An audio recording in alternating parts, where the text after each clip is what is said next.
Hello friends, welcome to my channel. आज हम लोग डिस्कस करने जा रहे हैं 2013 का एक क्वेश्चन। तो इस क्वेश्चन में क्या लिखा हुआ है, रीड आउट करते हैं और सॉल्व करते हैं। यहाँ लिखा हुआ है system is taken from state A to C. अच्छा, एक सिस्टम है जो ए से सी ले जाया जा रहा है by two paths A D C. एक ये वाला पार्ट है A D C and A B C as shown in the figure. The internal energy of A is U A is equal to 10। अच्छा, इसकी जो इंटरनल एनर्जी है that is given to us 10 joule. Okay, along the path ADC the amount of heat absorbed। Okay, यहाँ पर मैं लिखते जाता हूँ ए डी, वैसे लिखते हैं ए डी सी। इस वाले केस में जो हमें डेल्टा क्यू वन दिया हुआ है दैट इज 50 जूल दिया हुआ है, और इसी केस के लिए जो हमें delta of W one given है that is given as 20 joule. Okay, whereas along the path A B C. अच्छा, अगर हम बात करें ए बी सी वाले केस के लिए, तो जो हमें डेल्टा क्यू टू दिया हुआ है that is given to us 36 joule. हमसे पूछा क्या गया है the amount of work done along the path A B C. अच्छा, मीन्स आपसे पूछा गया है डेल्टा ऑफ डब्ल्यू टू की वैल्यू क्या होगी। तो सबसे पहले यहाँ पर आपको ये बात पता होनी चाहिए कि जो इंटरनल एनर्जी होती है that is a function of temperature. Internal energy is a function of temperature and this is a point form।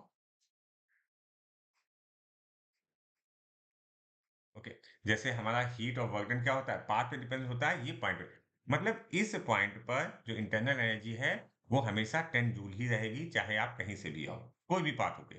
इसी तरह से अगर हम सी वाले पॉइंट को देखें तो इसकी भी इंटरनल एनर्जी क्या होगी, सेम रहेगी। ओके, तो अगर हम पहले वाले केस के लिए बात करें ए बी सॉरी एडीसी के लिए। अच्छा, एडीसी के लिए हम क्या लगाने वाले हैं, first law of thermodynamic. First law of thermodynamic क्या कहेंगे, delta of Q is equal to delta of U plus delta of W. Yes, तो डेल्टा ऑफ क्यू कितनी है 50 is equal to delta U plus delta W की value है 20।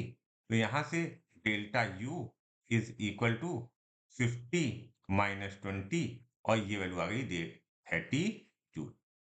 अब ये बात आपको याद होनी चाहिए या समझ में आनी चाहिए कि ये जो डेल्टा यू है, ठीक है, ये चेंज नहीं होने वाला। ये डेल्टा यू कौन सा है, ये जो डेल्टा यू है that is actually U C minus U A is equal to 30 joule. Okay, और इसी का यूज हमको नेक्स्ट वाले में करना है। नेक्स्ट वाले मतलब अगर आप ध्यान दें तो उसका इसी का हमको यूज करेंगे कौन से प्रोसेस में, ए बी सी वाले केस में। तो ए बी सी वाले केस में अगर हम लिखें तो लिखेंगे delta Q is equal to delta U plus delta W.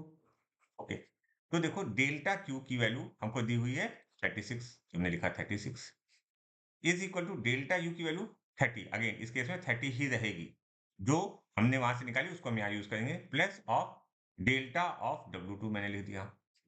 तो डेल्टा ऑफ डब्ल्यू टू क्या होगा, delta of W two is equal to 36 minus 30 और इसकी वैल्यू जो आएगी दैट इज 6 जूल। तो हमारा option one is correct for this question.